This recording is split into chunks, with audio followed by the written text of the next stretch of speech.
Olá, sejam todos bem-vindos ao Caminho de Guermantes, podcast dedicado à literatura e às maravilhas das artes. E no episódio de hoje nós falaremos sobre Pais e Filhos, de Ivan Turgenev. Eu sou Joelson Matias e, no meu tempo, eles eram chamados de idiota. Hoje em dia, chamam de niilista. Olá, meu nome é Júlia e o essencial é saber sacrificar-se. Oi, meu nome é Karen e esse é um livro sobre um duelo entre gerações. Oi, aqui é Hector e para o ouvinte é melhor que nem se repare se o tempo passa rápido ou devagar. Então é isso, estamos aqui mais uma vez reunidos para falar sobre uma obra da literatura russa e também mais uma vez uma obra de Ivan Turgenev, um autor que eu pessoalmente muito admiro, muito gosto, desejo ler em breve todas as suas obras. Normalmente o costume inicial é falarmos sobre a história do autor, mas como já falamos sobre ele anteriormente no podcast sobre Primeiro Amor, novela também desse escritor, nós não iremos nos demorar em tal aspecto. Antes de começar o podcast propriamente dito, gostaria de dizer a você, ouvinte, que se você quiser participar mais do nosso projeto, se quiser conversar conosco ou construir algum conhecimento literário em conjunto, é só mandar uma mensagem pra gente lá no direct ou _ Caminho de Guermantes. Lá, além de posts interativos, stories interessantes e links para textos e outras produções que nós realizamos, você também pode falar conosco e criar algum diálogo. Além disso, nós temos um clube de leitura, o Clube de Guermantes. Para entrar, é só ir lá no nosso Instagram. Na bio você vai encontrar um link que vai te direcionar ao Clube de Guermantes. Beleza? Vamos ao podcast.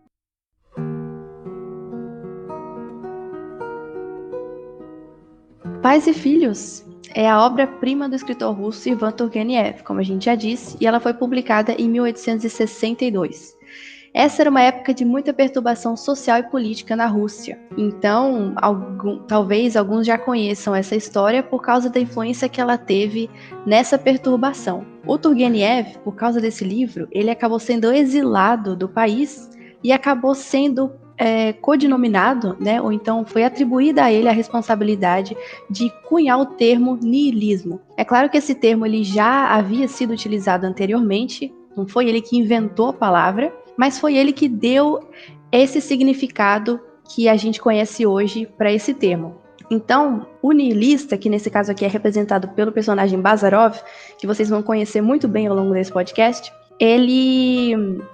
a juventude da Rússia, naquela época, principalmente em São Petersburgo, se inspirou na figura do Bazarov, se inspirou nesse ideal do niilismo, que era representado pelo Bazarov, e causou muitas revoluções, vandalismos, protestos, de tudo quanto é tipo lá na Rússia. E olha aí o que os niilistas estão fazendo com São Petersburgo. Seus niilistas estão botando fogo em São Petersburgo. E aí, por causa disso, por muita pressão, ele acabou se exilando. Então já dá para entender, por esse breve resuminho, que é uma história que, mesmo que bonita, bem escrita, e um romance, né, que esconde sutilezas ali admiráveis no enredo, ela é, no geral, uma história sobre debate de ideias, né? Sobre um duelo entre gerações.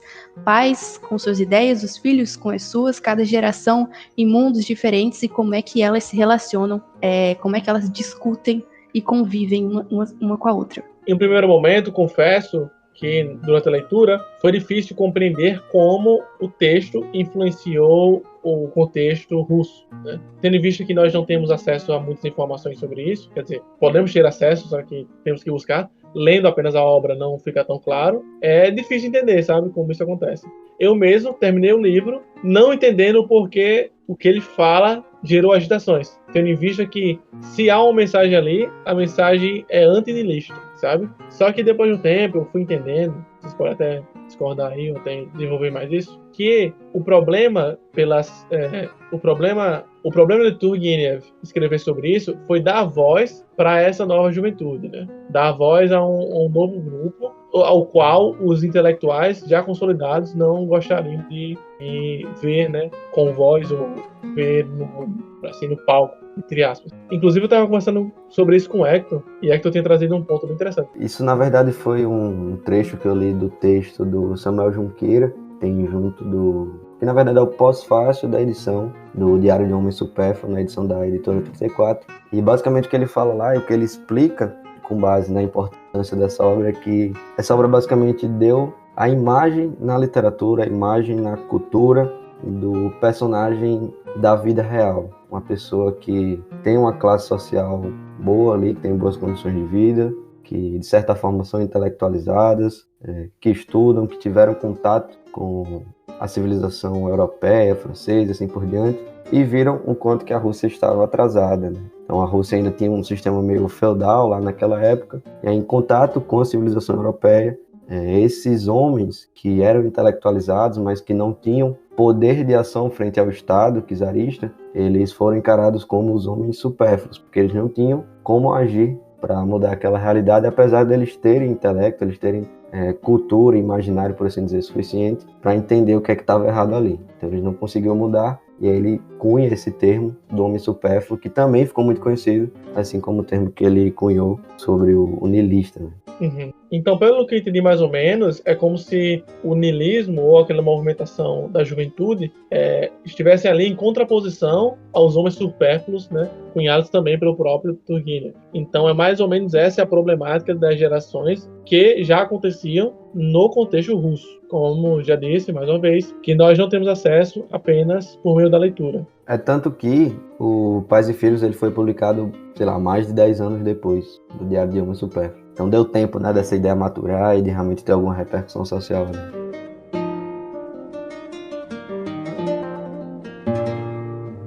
Dadas as devidas circunstâncias nas quais o livro foi escrito e um pouco da ambientação, do contexto e circunstâncias do autor e da escrita do livro, vamos falar agora sobre o enredo. Lembrando aqui, antes de começar a falar sobre a narrativa em si, que nós sempre discutimos a partir de um pressuposto de que você, ouvinte, já leu o livro. Logo, é óbvio que terá spoilers. E aí, Hector, o que você pode dizer pra gente sobre a enredo inicial desse livro? Bom, Pais e Filhos vai contar a história do personagem chamado Arkady Kirsanov. Acaba de se formar, né, na Universidade de Petersburgo, e aí ele retorna para a casa dos pais, numa pequena província na Rússia, junto da companhia do seu mentor, do seu colega ali, chamado Bazarov. Eles retornam para lá e basicamente o que acontece é que vai haver um conflito entre as ideias que o próprio Arkady tem ali como seus ideais, como seu pensamento, com as ideias que eram mais comuns dentro da aristocracia e dentro da vida em província. Então, o pai, né, qual é o nome dele? Nikolai. Corta. Então o pai, o Nikolai, ele inicialmente fica muito feliz de receber o seu filho de volta para casa, né? Ele passa um bom tempo estudando, enfim. Ele junta toda a família para receber o filho. Ele vai receber ele lá na entrada da província. Então há toda uma comoção no retorno do filho dele. Só que aos poucos isso vai se desgastando, uma vez que todas as conversas que eles vão tendo acabam em algum tipo de debate, algum tipo de discórdia sobre o posicionamento social, filosófico de cada um. Depois de um tempo na casa do pai, do Nikolai, eles resolvem ir na casa da família do Bazarov também. Então eles se encaminham para lá. A gente conhece a família do Bazarov também, eles têm uma relação um tanto diferente que a gente vai acompanhar também. E no meio desse caminho, né, entre as duas famílias, os dois acabam também conhecendo uma nobre, né, chamada Caralho, esse nome é muito difícil. Corta. Odintsova. Eu sempre tento falar Odintsova, porque você fala Odintsova. Corta. E aí, entre uma visita e outra, entre as famílias, eles acabam conhecendo a Odintsova, uma nobre da região, da província, que mora no campo também, e que vai criando uma relação interessante com cada um deles também. Então, ela é uma nobre elegante, né, com caráter um pouco mais independente, ela representa uma figura diferente do estereótipo de mulher, e basicamente ela tem uma monotonia ali dentro daquele ambiente de campo, né? Ela se sente presa ali, apesar de ter a sua própria liberdade, uma vez que ela não é necessariamente presa a algum tipo de relação com o homem, o que era comum, né, naquela sociedade daquela época. Então, o que acontece é que os dois personagens eles acabam se sentindo interessados pela Odintsova, e a partir daí a gente vai acompanhando como que cada um vai lidando com isso, como que essa realidade, né, de se encontrar apaixonado por alguém, por exemplo, vai contra os ideais do niilista, ou contra a ideia de controle, de cientificidade que cada um tinha ali a partir daquele corpo teórico que eles seguiam, e sempre, claro, com um embate muito grande entre esse novo tipo de pensamento e o pensamento mais antigo, um pouco mais tradicional da aristocracia da época, e principalmente do campo, né, das províncias, que inclusive em outras regiões também do mundo a gente tem esse tipo de estereótipo, né, de que as províncias sempre tinham um caráter, uma vivência um pouco mais supérflua, muito fútil, né, sempre ligada às aparências e não necessariamente à construção de boas relações. E a gente acaba vendo isso também a partir desse contexto, tanto do embate entre as gerações, quanto também na relação, né, de paixão que eles sentem pela Odintsova. Desde a primeira cena fica muito claro e estabelecido algumas relações que nós vamos encontrar durante a leitura e durante a narrativa. Isso se mostra na primeira página, quando vemos que temos um dos personagens principais, que é o Nikolai. Esse personagem principal tem o Mujik, né? Logo, ao decorrer também da leitura, a gente vai descobrir que ele tem uma fazenda e ele está esperando seu filho, como é que o bem nos contou. Alguns pressupostos eu acho interessante a gente colocar nesses personagens para a gente entender um pouco mais sobre elas e como serão seus desenvolvimentos ao longo da história. O primeiro ponto que eu queria já discutir aqui, já que todo mundo já leu, vamos já discutir aqui. Me parece que o Arkady, né, é que tu chamou de mentor, mas parece que o Arkady, ele é um moleque do Bazarov no início. E todas as discussões que também o Hector comentou, que há entre o Arkady e a família, todas essas discussões, tipo, nunca é ele que tá falando, é uma repetição. É como que o Arkady fosse um repetidor, né? Não é só um crítico. Beleza, tem um criticismo a um pensamento supérfluo, mais tradicional dali, beleza. Só que você percebe que o Arkady não tá maduro ainda. Ele não é um soldado já do niilismo. Ele ainda é um recruta, entende? Então ele fica muito de repetição. E você percebe que ele fica tipo, vem cá, Basal, me ajudar aqui? Vem cá. Poxa, aqui como ele tá errado, entende? Se tiveram essa sensação também durante a leitura. Sim, o Arkady sempre me pareceu um menininho bonzinho, né? Que eles, mesmo que andavam juntos, estudavam juntos, o Arkady parecia ser aquele intermediário. Talvez porque o Bazarov já tinha alcançado uma independência de pensamento que o Arkady ainda não tinha. Talvez pela tradição, até o pai, o tio, ele vinha de uma tradição fútil dessa, né, aristocrata. Então, sim, sempre pareceu o Arkady uma personagem mais fraca em relação ao Bazarov. Mas, assim, eu tenho que adicionar que eu nunca vi o Bazarov como um sábio. Né? Assim, mesmo que ele tinha uma personalidade mais forte, ele ainda não sabia de muita coisa. Ele parecia ser um doido atirando para todo lado, pensando que sabia muito, mas não era uma figura íntegra, entendeu? No sentido de alguém digno de respeito. Não, ele achava que sabia muito, ele gostava de estudar, gostava de falar, mas não parecia ser alguém respeitável do campo das ideias. Parece que a universidade não mudou muito. É o típico inconveniente, né? Ele leu 2 livros ali e acha que sabe a verdade do mundo. Era um pombadinha.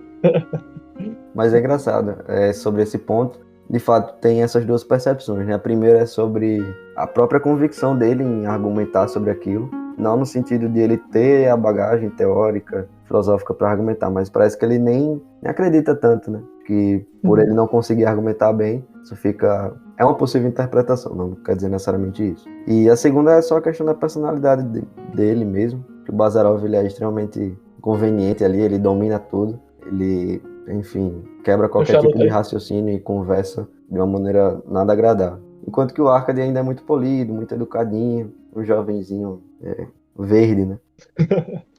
Júlia tava falando bem do Arkady, Júlia se apaixonou por ele. Você pode defender ele aí. Não, olha, dizendo não de novo. Eu ia dizer 2 coisas. Vou dizer 2 coisas. Primeiro que esse livro, o interessante dele é que ele é muito pautado em diálogos, assim. Eu acredito que grande parte do livro são diálogos, e que são diálogos que constroem os personagens, assim, desde o começo, que a gente acha que Arkady é um cara, assim, um pouquinho mais, não sei, menos maduro, até o final, que ele já começa a tomar suas próprias decisões, ou até a construção do amigo dele, que eu chamo de Bazarov. Chamaram de Bazarov. Então, Bazarov, que no começo também eu fiquei super chateada com ele, que era um cara chato que só, que tinha umas ideias que, sei lá, que eu achava insustentáveis, e que no final ele vai se moldando e vai se encorpando assim, e até mudando algumas coisas que ele pensava. Enfim, coisas pra gente debater mais na frente. Mas eu sou uma grande defensora de Arkady. Eu acho ele não necessariamente, apesar de muitas vezes quando eu estava discutindo com os pais, ele era realmente só um eco, assim, das opiniões fortes de Bazarov. Muitas vezes que Bazarov falava alguma coisa, ele ficava chateado, assim, ele não concordava. Ou ele se mostrava indisposto. Então eu acho que isso já mostra traço de personalidade, mesmo que seja uma personalidade polida, traço de uma personalidade bem definida. Então eu gostei, me identifiquei com o Arkady, gostei dele. Achei um fofo. Polida foi você falando isso, uma personalidade fraca. Não, tô brincando. Que é isso, pô. E sobre, né, já sobre essa definição dos personagens aí, Joel, você quer ser seu campo aí de personagens flat e personagens round, né? O que você acha aí nessa constituição? Eu tava relendo aqui minhas anotações sobre o livro e eu, de cara, já escrevi isso aí como um ponto forte do livro, que os personagens eram claros desde o início. Não havia uma construção. Poderia haver um desenvolvimento das personalidades, mas eles eram conhecidos desde o início. Tanto é que a imagem do Nikolai, a imagem do tio Pavlov, né, eram figuras assim muito bem imagináveis. O Bazarov, não sei como é que vocês imaginavam ele, mas era como personagem de filmes, né? Então me parece uma construção aí de personagens flat. O que você acha? Claro. Aí, ponto fraco aí dele, viu? Porque a questão de ser flat, ou redondas ou planas, é a questão de, tipo, durante a narrativa se desenvolver, entendeu? Tipo, eu tava conversando com o Hector, que era o seguinte, como são os personagens de Pais e Filhos? Tipo assim, é como se você conhecesse alguém. A primeira vez que você olha pra alguém, você dá um estereótipo a ela, né? Você olha assim e fala, essa pessoa é assim, assim, assim, tal. Só que você só viu ela uma vez. Você não tem acesso aos seus desenvolvimentos, seus raciocínios, aos seus pensamentos filosóficos, entende? Tipo, não é que nem ler Crime e Castigo, que a gente tem acesso à mente do Raskolnikov. É muito mais fácil ver um desenvolvimento no Raskolnikov porque a gente tem acesso aos pensamentos dele, às suas filosofias. Só que aos personagens não. O Bazarov tem uma mudança. Tipo, ele é um personagem totalmente redondo nesse ponto. Ele vai... Na verdade, todos... Olha, pô, tanto o Arkady como o Bazarov, eles têm um caminho meio torto, sabe? Eles vão e voltam. Tipo, a definição parte disso. Tipo, os personagens não vão ser sempre caricaturas como o Charles Dickens. Sim, e aí, entendi. um exemplo bom também é a Peste, que Hector falou, não, mas os personagens vão pra onde eles querem ir, entende? É claro que eles têm uma ideia, né? Eles têm uma ideia, tipo assim, ó, é o padre tá pro canto. É uma arena, né? Que tô falando de uma arena e a gente sabe onde é que todo mundo quer ir, porque nós temos uma substância, vamos falar assim, subjetividade. E é uma subjetividade que é até possível de se mapear, mas não tem como prever tudo que aquela pessoa vai fazer. Não tem como prever que Bazarov ia se apaixonar, entende? Se ele não se apaixonasse até o final do livro, ele seria flat. Ele não muda nele. Mas já que ele se transformou, eu acho que eles são redondos, todos eles. Entendi. Eu entendi a sua suposição porque eles já são conhecidos, já são dados. Sim. E aí o meu ponto era esse, tipo assim, eles são dados porque, como é falado no prefácio, tipo assim, diz que Ivan Turgenev não escreve até que ele conheça os personagens. Então aquelas pessoas existem, tipo, você olha a pessoa e você vai conhecendo. Só que você conhece mais elas pelas suas ações e pelos seus diálogos, ou pela análise do seu discurso. E aí isso não acontece, por exemplo, sempre em livros mais filosóficos, ou em autores mais filosóficos, ou narradores filosóficos, ou com narradores filósofos, ou mais retóricos, por assim dizer. Mais uma vez, Charles Dickens ele é muito retórico, né? Por isso é os livros, Grandes Esperanças aí, gigante. E esse não, pequenininho. Primeiro Amor, pequenininho. Porque é mais de desenvolvimento ali e acabou. Mas eu entendi o que Karen falou. Realmente, no começo, a gente consegue enquadrar todas as personalidades e todos os personagens. Eu acho isso até meio... Não sei se essa palavra é certa, mas didático. Isso até didático para compreender os diálogos, principalmente no começo, que a gente já começa a taxar. Não gosto de Bazarov, não gosto dele. Ou concordo com ele, discordo com ele. Acho um recurso interessante. Pois é, mas você concorda comigo que isso é uma coisa do leitor? Tipo assim, eu até falei pra Júlia. Se você continuar lendo, você vai descobrir que dá pra entender Bazarov. Dá pra ter alguma empatia por ele. Porque esse primeiro momento é um do leitor. É uma questão do leitor. Não foi o autor falando assim, você tem que entender ele assim. Eu não sei se ele pode ter sido didático. Mas eu não sei se a intenção dele era realmente didática. Tipo assim, como eu falei, é quando você encontra alguém. Você encontrou alguém. Olhou alguém a primeira vez. Acaba chato, né? Babaca. Fica falando direto assim, interrompendo os outros. Entendeu? Mas, sim, mas sobre as ideias dele, talvez isso seja mais fácil pra gente enquadrar ele numa categoria, porque a gente já conheça, ou já faz até piada com o que é um nihilista, o que é o pensamento nihilista, porque a gente já consegue criar uma persona nihilista e colocar o Bazarov nessa caixinha.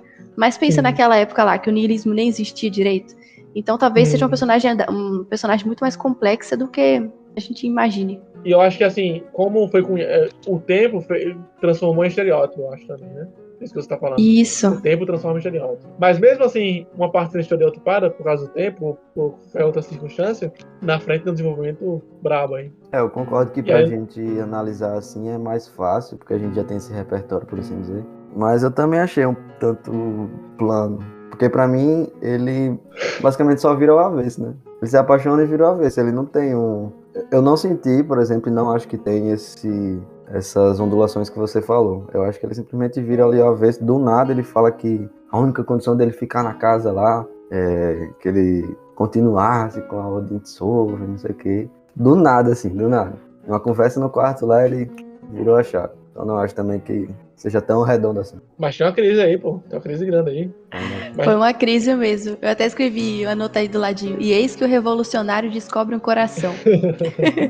Olha aí. Ele entrou em choque, pô. Eu botei logo assim, do nada todo romântico. Botei logo irônico mesmo. Do nada, todo romântico. Não, mas não sei, eu não acho que foi do nada. Acho que os discursos, as conversas dele com o Bazarov e depois com ela vão construindo isso. Tipo assim, eu entendi, beleza. Só que eu acho que tem uma complexidade assim ali. Eu entendi que, tipo, dá uma virada pro outro lado, né? Só que tem uma complexidade grande. Até porque o pai dele não mostra isso. Tipo assim, a relação com o pai foi a mesma, sabe? Até o fim, por exemplo. Ele pode ter mudado frente a uma mulher ali e tal, só porque ele tava apaixonado. Mas se ele vivesse mais tempo, a gente ia ver se ele ia mudar mesmo assim ou não. Inclusive, no final da sua vida, ele vai lá ser médico e ficar só nessa. Trabalhando de médico, médico e até morrer. Enfim, mas a gente pode discutir mais sobre isso mais na frente.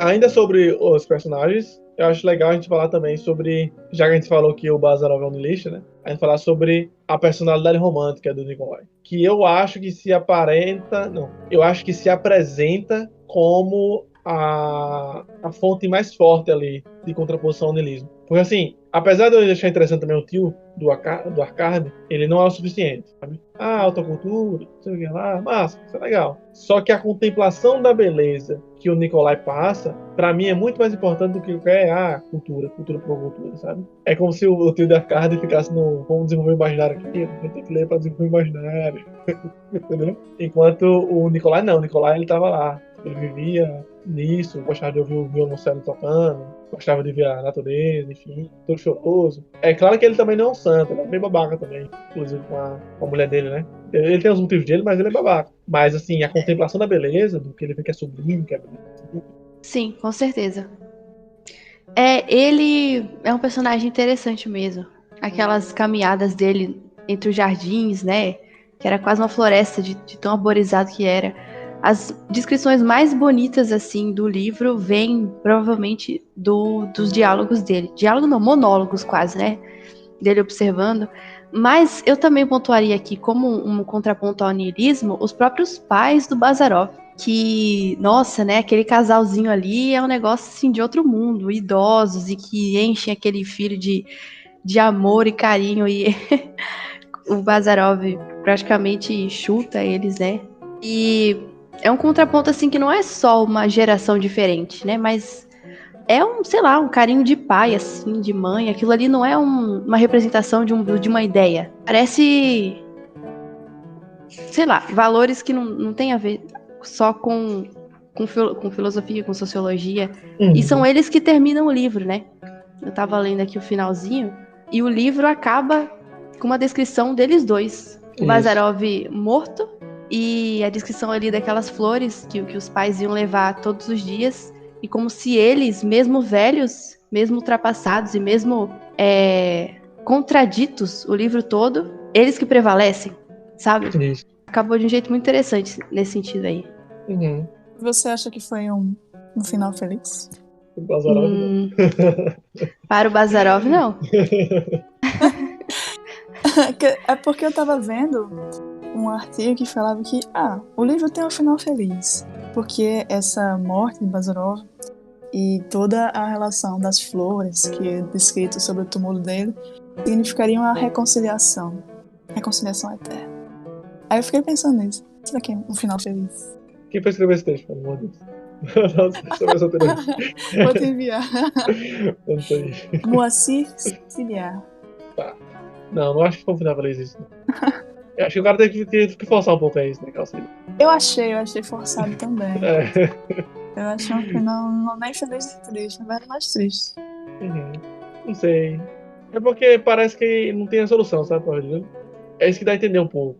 Não é que não tenha solução, exatamente. É que ele não queria, sabe? Mas ele fala sobre isso, a gente já adiantou muito, tá botando a volta dele. Mas eu queria ficar nisso que o cara trouxe, de que... E aí que tá a minha confusão também. Lembra que eu falei que fica meio confuso, entendeu? Qual é o rebuliço todo que é feito por causa desse livro? Porque, assim, se o Turgenev estivesse defendendo uma ideia, que ele não está defendendo a ideia, porque senão seria um conflito, mas não é. Mas se ele estivesse defendendo a ideia, ele estaria defendendo a ideia da tradição. Tipo, a volta por cima é a tradição, é olhar para trás e falar assim, ó, tem valor também nessas coisas aqui. Porque, a princípio, me parece que ser tradicional é ser supérfluo, né? Por todo esse contexto aí. Só que beleza, vamos fingir que o Bazarov tinha um ideal legal. Vamos construir essa sociedade aqui, que tá, né? Só empalhando, não tá querendo desenvolver a intelectualidade, tá só aqui, com esse romantismo todo, não faz nada, beleza. Só que com isso, ele jogou fora também os pais dele, que não são exatamente pessoas supérfluas, são pessoas pobres também, assim, que se esforçam pra pagar a faculdade dele, pelo jeito, beleza. Acho que é dito alguma coisa sobre isso. Enfim, e aí, né? Aquela frase, né? Jogou fora a água da banheira junto com o bebê. Pô, jogou fora o bebê junto com a água da banheira. Sim, exatamente, pô. Você fica. Eles não leram o livro, não? Esses jovens revolucionários aí. Será que pegaram só os diálogos do Bazarov? Porque realmente, se você lê direito, é uma mensagem contra. O Bazarov literalmente se lasca ali a narrativa todinha. Pois é.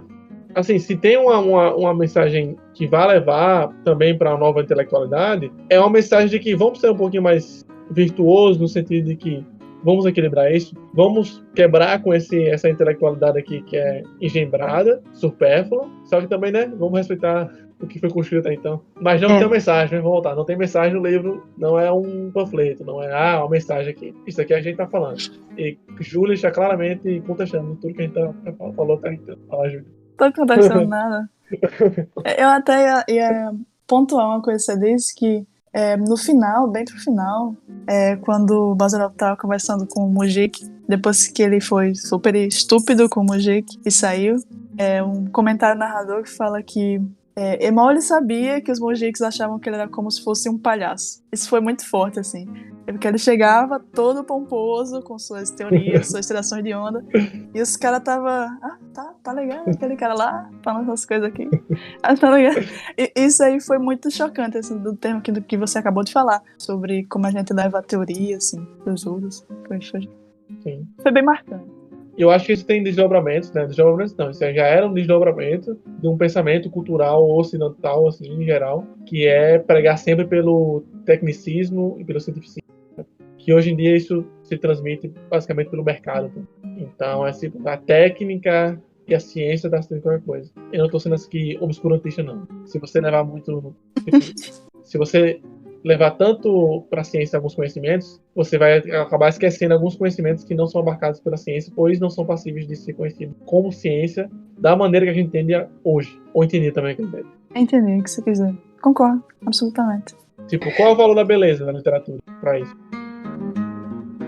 Mas ainda nesse assunto entre o jogo de ideias, que a gente fica falando assim que existe um debate aí entre o niilismo do Bazarov, que é revolucionário, que é exagerado, contra a aristocracia intelectual até do próprio Pavlov, que acho que ele, mais do que o Nikolai, representa esse lado oposto do Bazarov.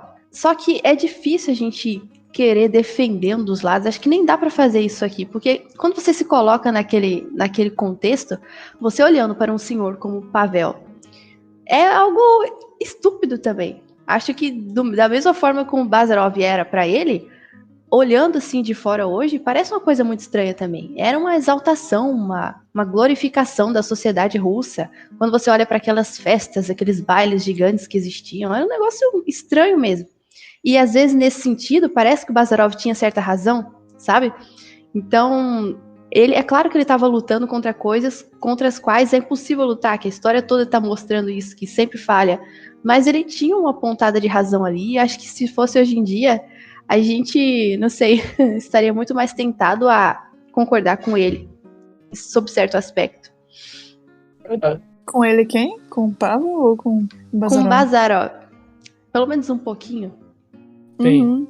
A questão da futilidade. Era demais, demais. Nossa, o Pavel é uma almofadinha total. É a descrição de almofadinha ligada a princípios. Mas não necessariamente era todo errado no que ele pensava. Isso fica muito claro em duas cenas. No início, o Nikolai, ele recebendo o filho lá, tem uma hora que ele declama uma poesia. Só que fica completamente fora de contexto, assim. Você olha aquilo e fala, pra que Gratuito. isso? Foi totalmente desnecessário. Então, o autor, acho que isso é algo que Johnson vai aproveitar e vai aprovar. O autor, ele não precisa se posicionar, ele simplesmente coloca um acontecimento e você tira a conclusão. Então, para alguém mais romântico, aquilo ali poderia ter sido incrível, assim. Olha só, que homem de alta cultura, ele citou um poema aqui, um trecho de Pushkin, sei lá. Isso pode ser visto como algo bom, mas não necessariamente, né? Vai depender da leitura mesmo. Sim. E aí o segundo ponto é que no tiroteio, no trecho do tiroteio é muito ridículo, é muito ridículo, porque é muito ridículo porque ele tá praticamente rejeitando a ajuda ali e o Bazarov tá tipo, meu Deus do céu, olha só, que cara idiota, por que eu vim fazer isso, não sei o quê. Então, são duas cenas assim que deixam muito claro que as coisas acontecem ali e quem tem que entender mesmo é o leitor, não é necessariamente o autor falando que aquilo é certo ou errado, até porque tem cenas em que um tá certo e tem cenas que o outro tá certo, né? Digamos Isso assim. é alta literatura. Isso é alta literatura. Ah, pois. É só isso. Agora é o seguinte. Sabe por que vocês falaram agora aqui, ó? Júlia falou, Karen falou, agora é que tu falou. Que às vezes um tá certo, tá errado. O Pavel às vezes tá certo, o Muscula tá errado em outro. O Bazarov tá certo em coisas e tá errado em outro. Sabe como é que chama isso? Personagem complexo. Olha aí, tá vendo? Aí, ó. Não acho. Tem que achar não. Tá certo uma hora e errado em outra, não é ser complexo, é simplesmente entender que sim. ele não vai estar certo o tempo todo. Mas se fosse um personagem tipo linear, ele seria sempre do jeito só. Ele seria só niilista e tipo, não teria o que aproveitar disso aí, entendeu? E aí, além dele ser meio confuso e ainda não ter o autor dizendo pra você como tem que ser, aí a liberdade pra interpretação do leitor entra, entende? Tem liberdade pro leitor. Não, confuso, tipo... parece até que Bazarov tá certo aqui nesse ponto. Isso é confuso pra gente. Tipo assim, pra entender. Será que eu gosto mesmo de Bazarov? E entra aí quase uma dissonância cognitiva, né? Você tá lá, esse Bazarov babaca, só que ele tá certo nesse ponto. Foi nesse sentido que eles falaram confuso. Eu acho que isso aí é mais aceitar o argumento do que o mérito estético do autor. Entendi. Não, mas esse é o ponto. Um personagem simples, ele não teria tanto alcance, entendeu? Tipo, ele é o padre, o cara que fala assim, você tá errado, sei que lá, tá vendo? Entende? Tipo assim, você vai pro inferno se você fizer isso aqui. Tal como o personagem lá da Peste, ele vai se modulando o que vai acontecendo. Há também uma modulação aqui. Inclusive, a do próprio Bazarov. Eu entendi que você achou até simples para a mudança rápida, mas é uma modulação. Não é Os Miseráveis, não um personagem pronto para o que o autor quer. Tá lá. Como você me falou, não é uma mensagem do autor. Mas tá lá. Você lê e você entende, entendeu? Em qualquer história é necessário ter personagens planas para só guiar, sabe? Tipo, a gente tem 3 personagens principais na história. Aí aparecem uns coadjuvantes que só tem 2 linhas de diálogos para impulsionar a história principal. Mas aí, olha só, porque um personagem não pode ter 2 argumentos, ele não pode estar certo e errado. Porque um personagem plano ele só tem uma ideia, ou só um foco. E aí se ele muda, por mais simples que seja essa mudança, tipo, foi pro outro lado, é uma mudança, uma transformação, entende? Por exemplo, não tem como fazer uma jornada do herói e o personagem ser plano. Ele tem que ser redondo. Ele é complexo. E se ele começou em casa e terminou roubando o tesouro de Smaug, como Hobbit, então ele se tornou um personagem complexo. Se o Gandalf ele era cinzento e voltou branco, ele é complexo. Alguma coisa mudou. Então mais de um fator foi dado. Se você consegue, por exemplo, dizer que Bazarov é um niilista não é o suficiente. Quando você sabe a história toda. Se você quer dizer pra uma pessoa, é um niilista lá, né? Aí beleza. Agora, quando você vê a história toda até o final, dizer que ele é um niilista não é o suficiente. Ele é um niilista que entra em contradição, se apaixona e ele fica muito doido no final. Eu acho que a gente pode andar um pouco mais com a narrativa. Eu já queria perguntar para vocês aí que leram mais recentemente, pois eu não me lembro. Como é que o Bazarov e o Arkady conhecem a Odstova? Foi um baile.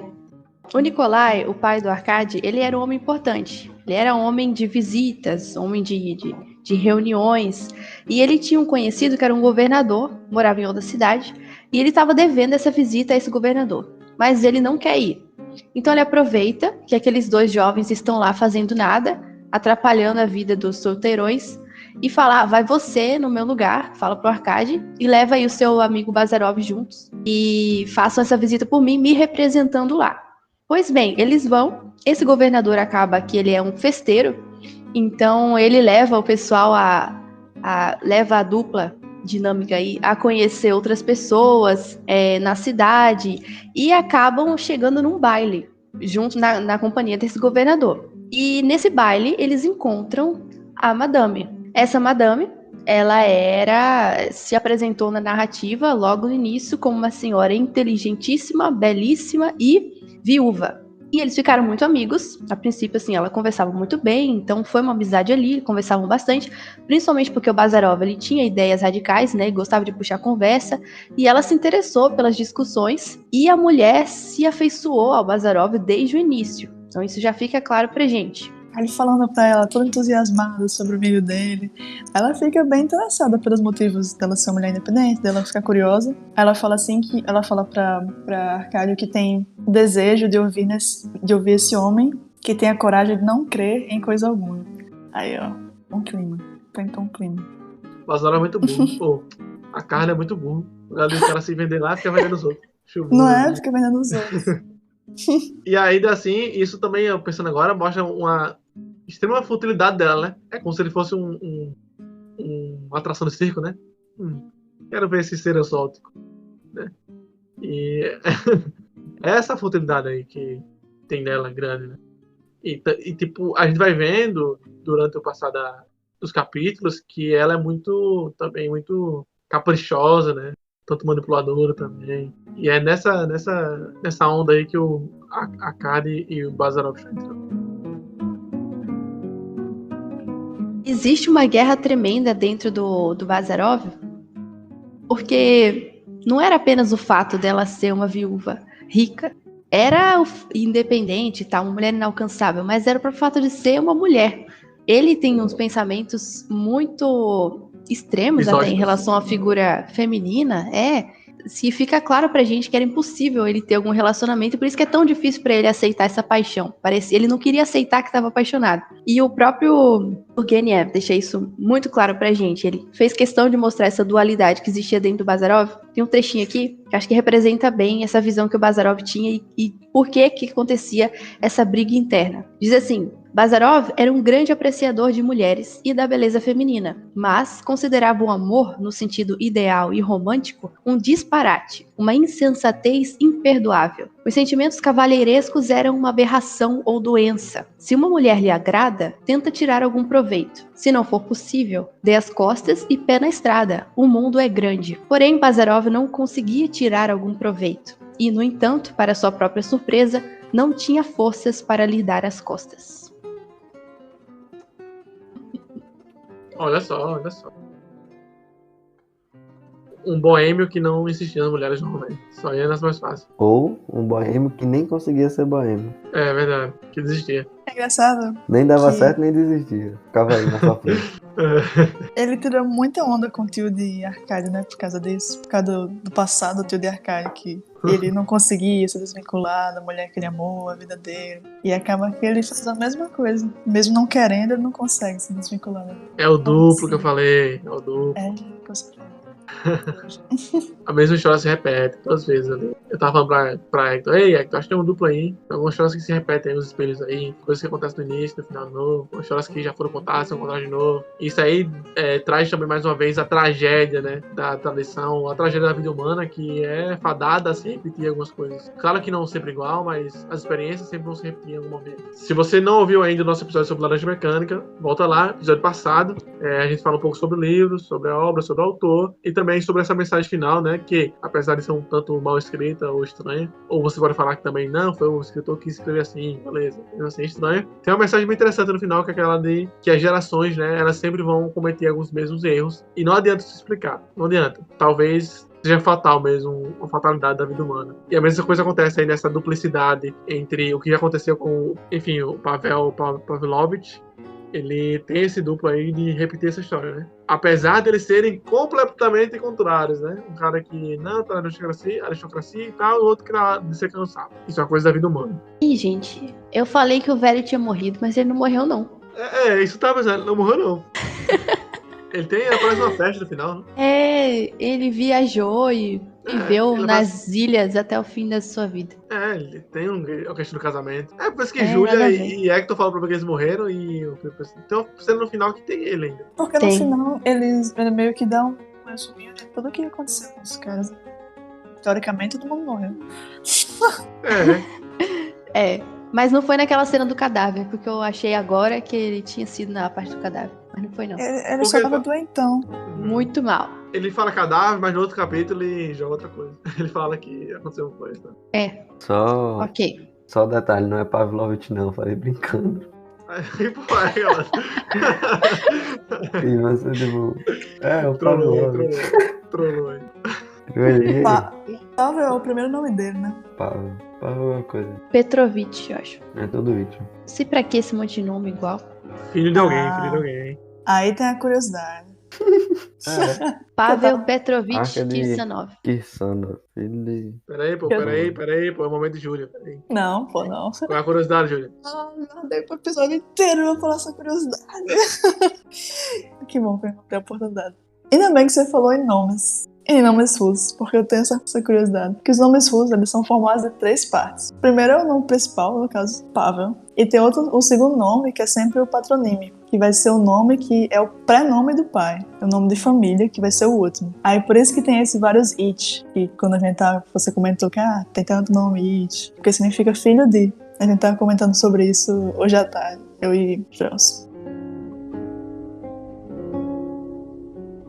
Uma coisa que eu lembro é que ele faz exatamente o que o Dickens faz no Hard Times. Tem um momento do final do livro que o Charles Dickens, né, no Tempos Difíceis, ele fala assim: mas só pra saciar a curiosidade do leitor, é isso aqui que vai acontecer depois. E aí ele conta o que é que acontece ao final, quer dizer, após a história até o fim da vida de cada um dos personagens. Ele faz exatamente isso, pô. É muito legal isso, porque não precisa, né, ir até o final, sinceramente. Só fala aí pra apetecer aí a curiosidade.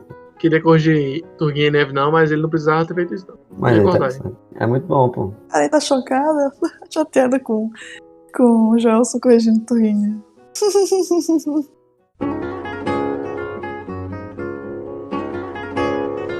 Então, muita coisa aconteceu em Marina. Que, aliás, Marina, o lugar onde eles estavam, também era conhecido como Sítio dos Solteirões, porque o Pavel e o Nikolai viviam juntos lá, muito velhos, com aquela mulher que a gente nem comentou aqui, né? Mas o Nikolai tinha uma filha e ele não era casado com a mãe dessa filha. E existe toda uma discussão sobre o casamento, sobre se ele deveria oficializar essa união ou não, que era uma briga, inclusive, que ele tinha com o Pavel, e que foi, aliás, uma consequência positiva, acredito, das discussões com o Bazarov. Porque mesmo que eram discussões, assim, exageradas e que não tinha nada a ver com a vida deles, irritantes, era algo que atingia também a vida pessoal deles, principalmente nessa questão aí do casamento com aquela garota. Pois bem, muita coisa aconteceu em Marino. Uma parte importante que a gente não falou muito bem aqui, mas que já se subentende, é a questão do duelo. O nihilista acabou num duelo de cavalaria, ou seja, bem das antigas mesmo, com o tio aristocrata.